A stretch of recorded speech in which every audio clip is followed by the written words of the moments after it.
માંડવિયા અને લલિત વસોયાના ફોટોગ્રાફ્સ સાથે લાગ્યા હતા પોસ્ટર। આ પોસ્ટરમાં મનસુખ માંડવિયાને ગણાવવામાં આવ્યા હતા આયાતી ઉમેદવાર। ચૂંટણી પ્રક્રિયામાં અડચણ ઊભી કરનાર સામે કાર્યવાહી કરવા ભાજપે માંગણી કરી છે। માંડવિયા વિરુદ્ધ પોસ્ટર લગાવનાર સામે કડક પગલાં લેવાની પણ તેમની માંગણી સામે આવી છે। આવા વિઘ્ન સંતોષીઓના પેટમાં તેલ રેડાયું હોય અને મનસુખભાઈને આયાતી ઉમેદવાર ગણે એ દુઃખદ બાબત છે।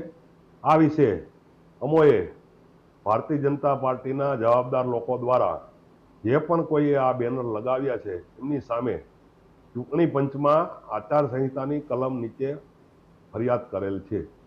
અને આપની જાણ ખાતર કે દરેક કાર્યકર્તા મનસુખભાઈ માંડવિયા બનીને જ ચૂંટણી લડવાનો છે।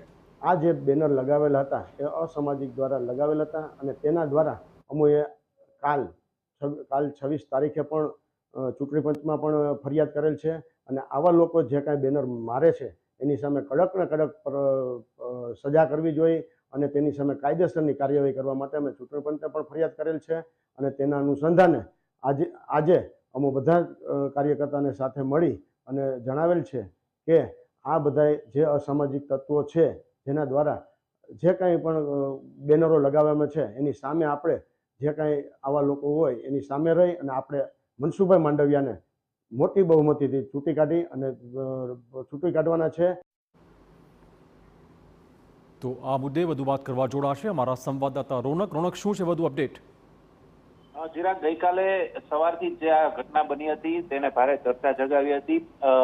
મનસુખ માંડવિયા કેન્દ્રીય મંત્રી છે, લોકસભા પોરબંદર લોકસભા બેઠકના ભાજપ દ્વારા તેમના ઉમેદવાર બનાવવામાં આવ્યા છે ને પહેલીવાર તેમની સાથે જોડાયેલો કોઈ વિવાદ છે તે સામે આવ્યો હતો। ગઈકાલે ધોરાજીના અનેક વિસ્તારો છે તેમાં તેમના બેનર લાગ્યા હતા ને તેમાં બંને લલિત વસોયા અને મનસુખ માંડવિયા બંનેનો ફોટો હતો ને નીચે અમુક વાક્યો લખેલા હતા જેમનાથી ભાજપને અને મનસુખ માંડવિયાને ક્યાંક ને ક્યાંક નુકસાન જઈ શકતું હતું। તેમાં એવું લખેલું હતું કે લોકદ ઉમેદવાર મનસુખ માંડવિયા અને લલિત વસોયામાંથી કોણ એવા અને આપણા કામ લોકલ ઉમેદવાર કરશે કે બહારી ઉમેદવાર કરશે તેવા અનેક પ્રશ્નો છે તે ઉઠાવવામાં આવ્યા હતા। કારણ કે મનસુખ માંડવિયા છે તે કેન્દ્રીય મંત્રી છે, તેનું કામ દિલ્હીમાં વધારે રહે છે તેવા આક્ષેપો કરવામાં આવ્યા હતા ને તેઓ ચૂંટણી જીત્યા પછી આપણી લોકસભા બેઠકમાં દેખાશે પણ નહીં તેવા અનેક આક્ષેપો છે તે કરવામાં આવ્યા હતા। અને બપોર બાદ એવી વાત સામે આવી હતી કે ભાજપ સાથે જોડાયેલા એક વ્યક્તિ બની ગજેરા નામનો યુવક છે તેમણે સ્થાનિકો સાથે મળીને આ પોસ્ટરો લગાવ્યા હોવાનું તેમણે પોતે પણ સ્વીકાર્યું હતું। અને સાંજે ભાજપ દ્વારા જે ધોરાજી ભાજપ છે તેમના આગેવાનો દ્વારા ચૂંટણી પંચ અને ડેપ્યુટી કલેક્ટરને